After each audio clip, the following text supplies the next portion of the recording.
Welcome to my channel GIC. Subscribe for daily IELTS listening test. Part 1. A man wants to find out about a language course. Listen to the conversation between the man and the woman and answer the questions. First, you have some time to look at questions 1 to 4.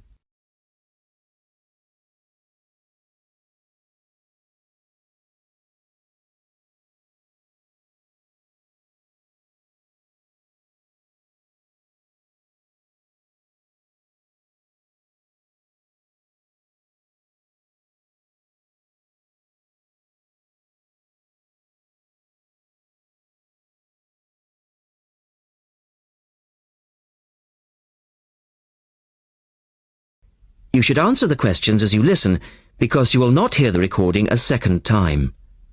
Listen carefully and answer questions 1 to 4. Good morning, University Language Centre. How can I help you? I'm interested in doing a language course. I did Mandarin last year and now I'd like to do Japanese. Can you give me some information about what courses are available at your centre and when they start, that sort of thing? Yes, certainly. Well, we actually offer a number of courses in Japanese at different levels. Are you looking for full-time or part-time? Oh, I couldn't manage full-time as I work every day, but evenings would be fine and certainly preferable to weekends.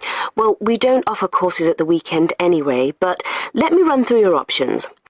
We have a 12-week intensive course, 3 hours, 3 nights a week. That's our crash course, or an 8-month course, 2 nights a week. I think the crash course would suit me best, as I'll be leaving for Japan in 6 months' time. Are you a beginner? Not a complete beginner, no. Well, we offer the courses at 3 levels. Beginners, lower intermediate and upper intermediate, though we don't always run them all. It depends very much on demand. I'd probably be at the lower intermediate level, as I did some Japanese at school, but that was ages ago. Right. Well, the next level 2 course begins on Monday the 12th of September. There are still some places on that one. Otherwise, you'd have to wait until January or March. No, I'd prefer the next course. The woman asks the man for some details about himself. Look at questions 5 to 10.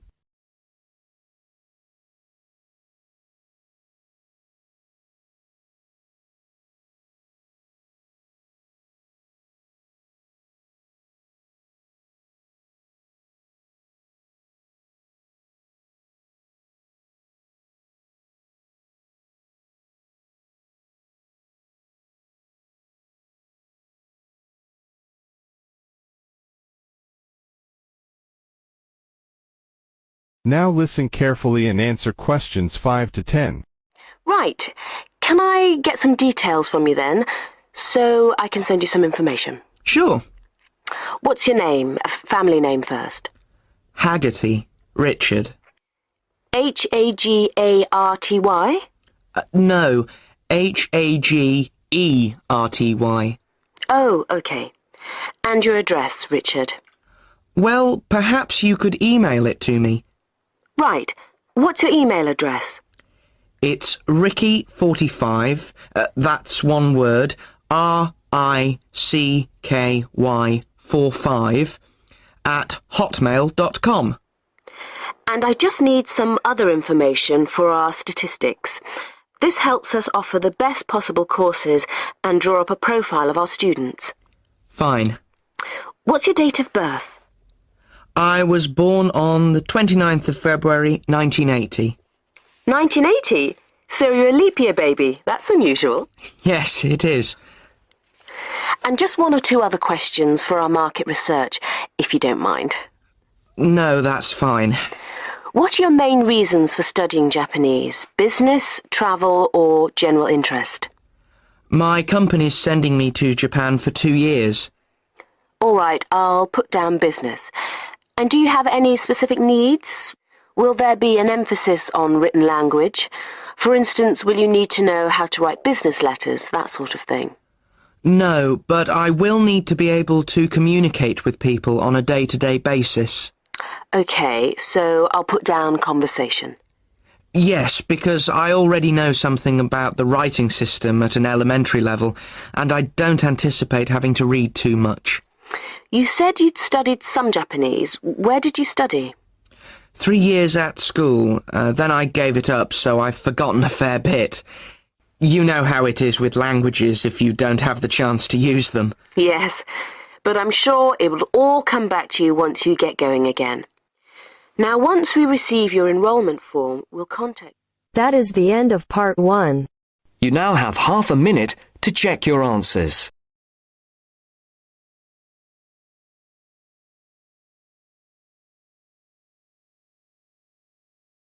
Now turns to part 2.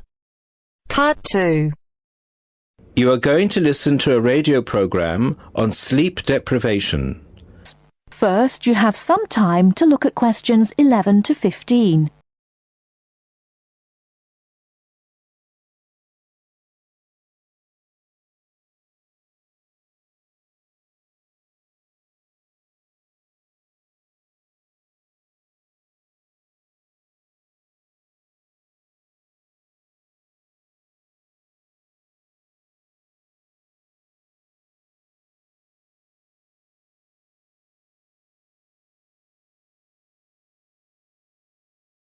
Now, listen carefully and answer questions 11 to 15.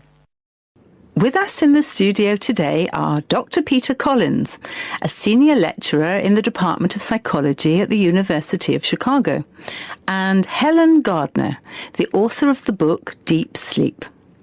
They've come to our studio to discuss the effects of sleep deprivation and also give some tips to the sleep deprived on how to deal with the problem.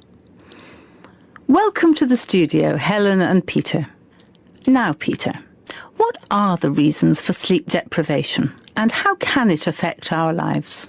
Well, the research into sleep deprivation started in the late 50s and has been going on ever since. Many researchers link sleep deprivation with electricity, television and computers, which have enabled humans to work 24/7. Before electricity was invented, people's body clocks were synchronized with the sun's schedule, and the average time they spent sleeping was 8 to 9 hours a night. By 1975, that average was down to 7 hours, and today 1/3 of us sleep less than 6 hours a day.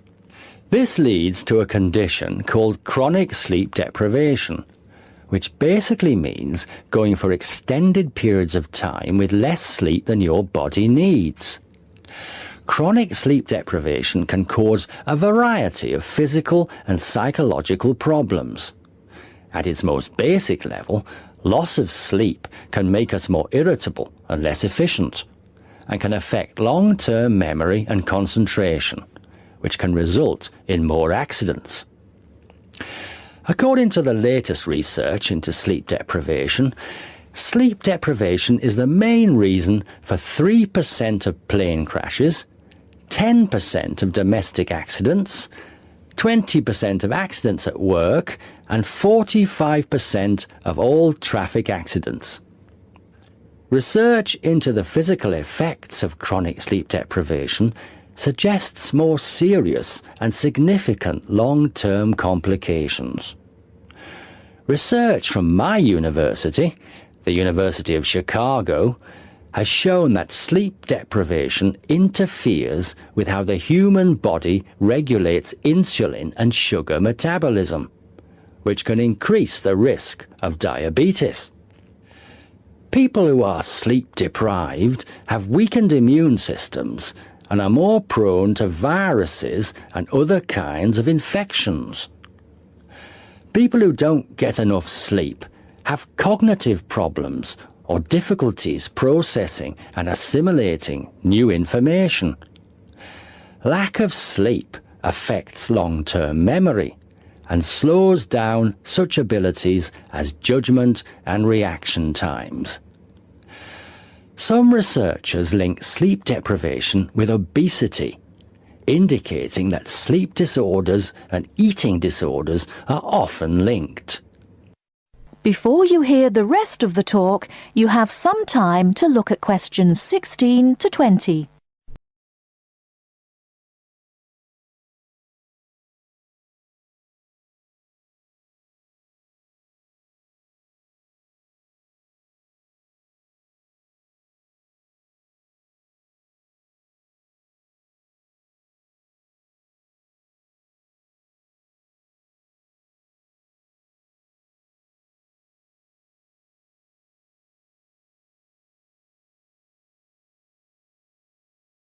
Now listen and answer questions 16 to 20. Helen, you've done a fair amount of research for your recent book on helping people deal with sleeping problems. Could you give our listeners some tips on managing their sleep? Well, if you spend several hours a night tossing and turning in bed, trying to fall asleep, you first have to find out how much sleep you need. To do so, you'll need to try and sleep 6 to 9 hours a night. Set aside 3 days for the experiment. It's best to do it on a long weekend or a holiday to ensure it doesn't get interrupted. During the experiment, you should go to bed at the same time every night and give yourself 6, 7, 8 or 9 hours of sleep. Then monitor the way you feel throughout the day to find out how many hours of sleep you need in order to feel your best. Once you find out how much sleep you need, you can work on improving the quality of your sleep. The main secret here is to allow yourself 1 or 2 hours to relax before going to bed. You may want to try and have a warm shower or bath before going to bed. Doing some quiet activities such as reading or filing can help some people relax. A warm drink in bed helps to induce sleepiness. Some people take up yoga or meditation to help them relax at night. Different techniques will work for different people, so it's best to experiment and find the one that suits you best. You should definitely avoid using technology before going to bed. Activities such as playing video games, watching TV, and others which require you to use your attention can stop you from falling asleep. Avoid eating before going to bed. A late dinner can disrupt your sleep. Not only is going to bed with a heavy stomach bad for digestion and can make you overweight, but it can also keep you awake for hours. Caffeine-rich drinks can increase your heart rate, which can stop you from falling asleep. Energy drinks also have the same effect on your body. You should avoid drinking these at night. The same goes for vigorous physical exercise, such as weightlifting or working out on a treadmill. In many cases, you can reset your body clock and make it tick for you by changing your lifestyle. If your sleep deprivation is severe, it's always best to seek professional advice and get an appointment with your doctor, who might prescribe you sleeping pills. Thank you, Helen. We'll be back after the break and we'll be answering questions we've received from our listeners. That is the end of part 2. You now have half a minute to check your answers.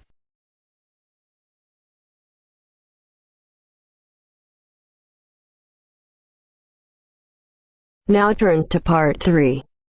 You will hear a student called Tina asking Professor Van Diesen for advice on choosing courses.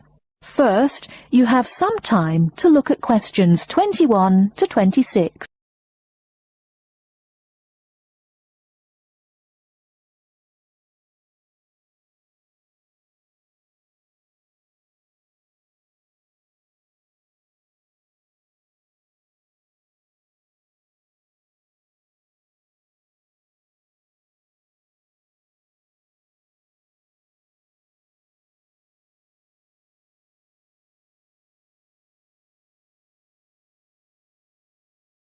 Now listen carefully and answer questions 21 to 26. Hello, are you Professor Van Diesen? Yes, I am. And who might you be? Oh, sorry, my name is Tina. I'm a freshman here. They told me I should ask you for advice in choosing courses. Well, that's part of what I'm here for. Please come in and sit down. Now, what are your questions? I almost don't know. Everything is so confusing. Like, what is a specialized course? Oh, easy. A specialized course is one that is compulsory, meaning it's a requirement for your major and regular, so you can't place out by taking a proficiency exam. That sounds pretty strict. Then what are all these general courses? I seem to have to take so many. Nothing to be alarmed over. These are courses open to all students and not directly related to your major. The university offers these general courses to choose so that you can become more well-rounded individuals. For example, I see you're a microbiology major, so it might be a good idea to take some literature or history courses so that you can know something besides all science. You mean these courses are like for fun? That might be one way to look at it, but don't tell the literature professor such a thing. Think of a general course as the opposite of a specified course. A specified course is one that pertains directly to your major. So, can I take any microbiology course I want? Let's see. Oh, those courses used to be open to microbiology students only. The good thing is now it's open to students on a flexible schedule, so it's not only for full-time students. So the answer is yes, if you have the instructor's permission. May I ask you why you chose microbiology? Well, I also like plain old biology too. You know, full-size animals. I might even become a veterinarian. Could I take some biology classes? Well, they are open to full-time students only, which I believe is what you are. I don't know how a freshman would get along with microbiology, though. I mean, most of the students presently looking into it are from off-campus. Off-campus? Yes, you know, people who use it in their work at hospitals, laboratories, even a police detective. Why did you choose microbiology, if I may ask? I don't think you quite answered that. Well, eventually I want to be a doctor. At least my dad tells me so. If I may say so, young lady, you seem a little uncertain. Still, I think that might be a good idea for a career. Of course, if you're thinking about being either a doctor or a vet, you should take some medical science classes before you even think of applying to med school. Great! What should I take? There is one small problem. The new medical sciences building is under construction, so there are no experimental facilities available until next year. I'm afraid you'll have to wait, but don't forget to take those courses at the first opportunity. Oh, bummer. Is there any other course you'd recommend for someone like me? Well, since you seem to like animals, have you ever thought about looking into environmental science? No, I never really thought about it before. Is it worthwhile? Quite. In fact, it's the fastest growing subject on this campus. Before you hear the rest of the talk, you have some time to look at questions 27 to 30.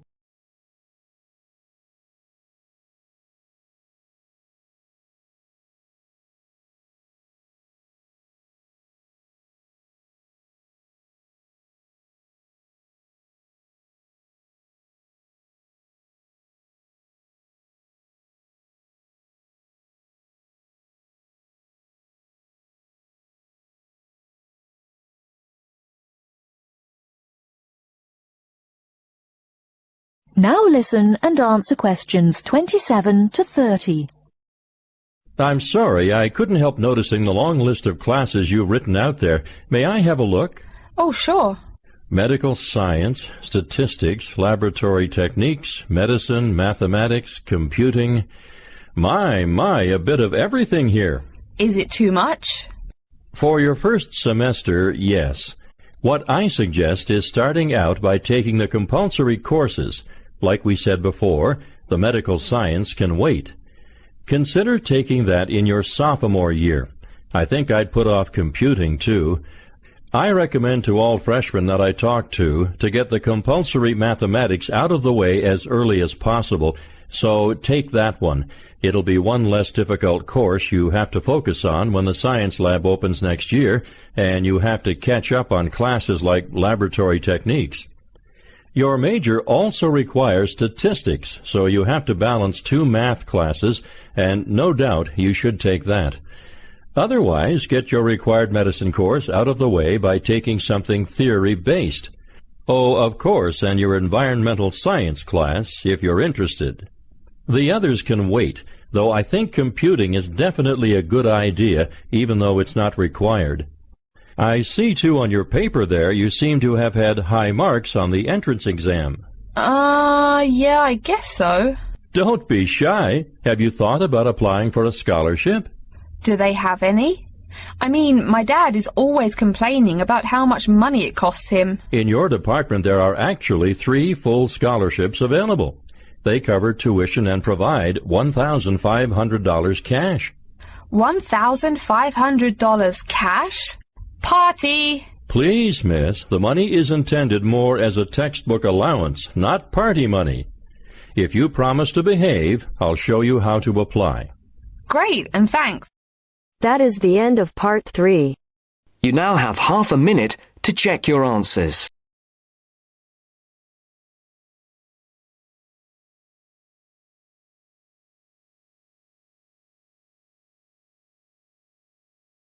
Now turn to Section 4.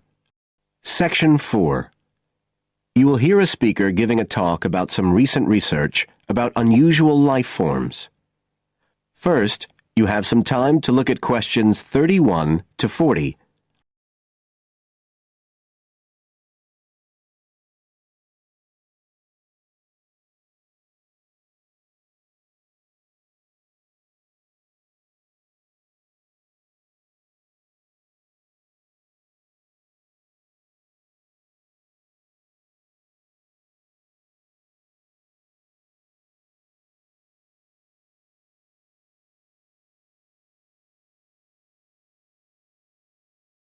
Now listen carefully and answer questions 31 to 40. Hello everybody, and welcome to the 6th of our ecology evening classes. Nice to see you all again. As you know from the programme, today I want to talk to you about some research that is pushing back the frontiers of the whole field of ecology. And this research is being carried out in the remoter regions of our planet. Places where the environment is harsh and, until recently, it was thought that the conditions couldn't sustain life of any kind.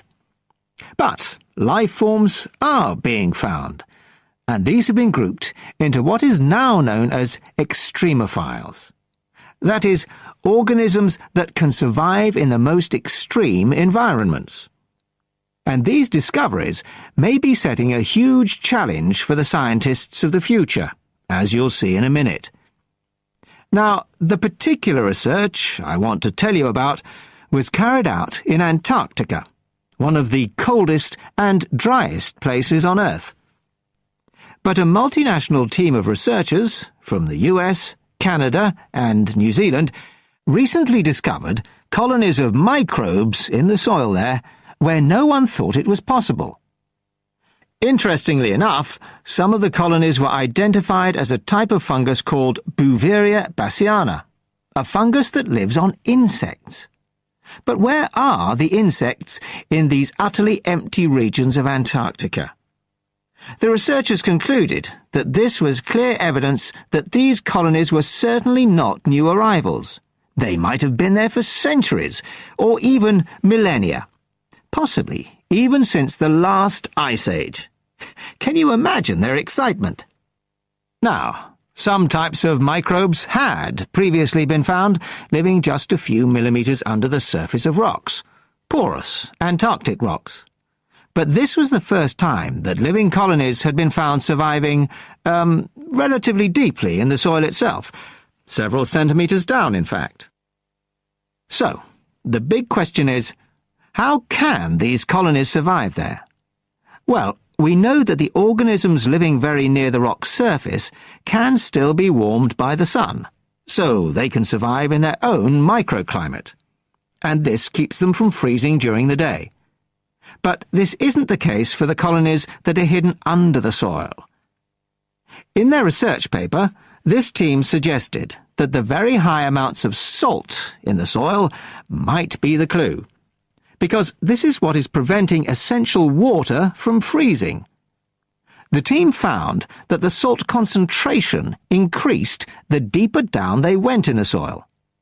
But while they had expected the number of organisms to be fewer down there, they actually found the opposite.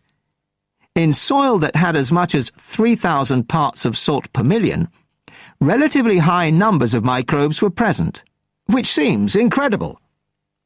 But the point is that at those levels of salt, the temperature could drop to minus 56 degrees before frost would cause any damage to the organisms. This relationship between microbes and salt, at temperatures way below the normal freezing point of water, is a really significant breakthrough. As you all know, life is dependent on the availability of water in liquid form, and the role of salt at very low temperatures could be the key to survival in these kinds of conditions. Now, the process at work here is called supercooling, and that's usually written as one word, but it isn't really understood as yet, so there's a lot more for researchers to work on. However, the fact that this process occurs naturally in Antarctica may suggest that it might occur in other places with similar conditions, including on our neighbouring planet, Mars. So, you can start to see the wider implications of this kind of research. In short, it appears to support the growing belief that extraterrestrial life might be able to survive the dry, cold conditions on other planets after all. Not only does this research produce evidence that life is possible there, it's also informing scientists of the locations where it might be found. So all of this might have great significance for future unmanned space missions. One specialist on Mars confirms the importance. That is the end of section 4. You now have half a minute to check your answers.